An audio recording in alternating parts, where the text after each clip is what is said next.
Northern Ireland can borrow towards their living costs is set to rise in what could be his final act as Economy Minister. Conor Murphy has decided to increase the maintenance loan by 20%.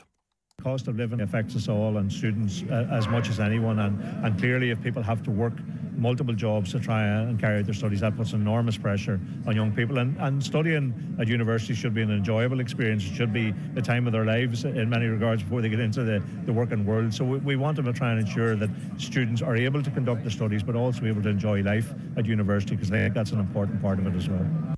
So the change will come into effect from September this year. It means that the annual amount that can be borrowed by students living at home will rise from £5,250 to £6,300.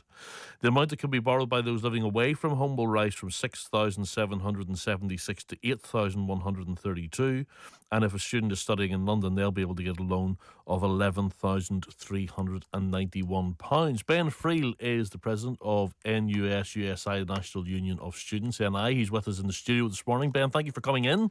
Thanks very much for having me. Why did you lobby for this, and why is this such good news? Look, today's such a good news for students and for the student movement as a whole. Look, we chat with students all the time, and students are really struggling with the cost of living. We've been engaging with the Economy Minister now on several different occasions on this. The Economy Minister, and it's top of every time we're in meeting him, it's top of our priority list, money in students' pockets. Look, this doesn't impact everyone today. There'll be some students that might feel left behind by this. There's some allied health courses, there's postgraduates, and there's PhD students who still don't have enough to get by in the current student I suppose, environment that we live in terms of finances. But today's a massive win for those undergraduate students who are able to receive that 20% increase.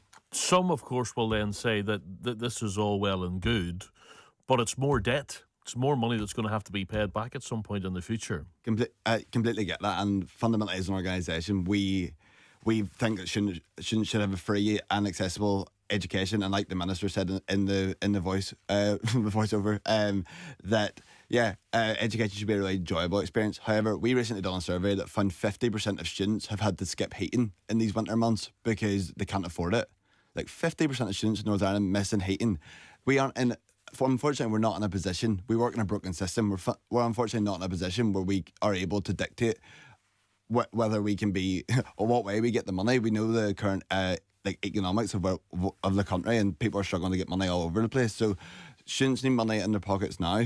There is a higher education funding review happening, so we're hopeful that will help to address some of the stuff with the system. But yes, when we're operating in a broken system, we take the money when we can get it. Yeah, and the people listening to the programme who, will maybe give students a bit of a bad rep.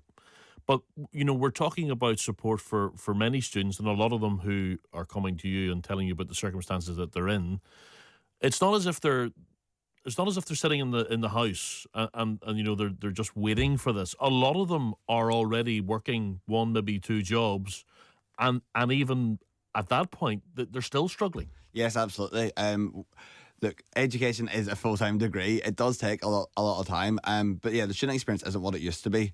Definitely, people are working 2-3 jobs. I've heard people work as many as 5 part-time jobs at once because, one, it's hard to get a job at the minute, as people are aware, maybe listening. But two, students have a full-time course, which means they don't have the same availability to work. But people are missing study, missing class, and also just missing the student experience, which unfortunately has just deteriorated over the last years. So is the financial situation, because pals all talk to each other. They're all different ages, and it'll feed down how you're getting on at university. It's a real struggle for me. But is the financial element, do you think, becoming an obstacle, more of a deterrent to young people who say, you know what, it's a real financial struggle, I'm just not going to bother? Absolutely. Look, we look at the brain drain that we have here, where people leave all the time to go. We talk about our young people going to Australia, going to places where they can provide for themselves, and all this stuff feeds into it. The best example of how to make it really easy to people, student unions used to provide a fun night out. But student unions now, for example, Queen's University, are having open food banks on campus because students are struggling that much.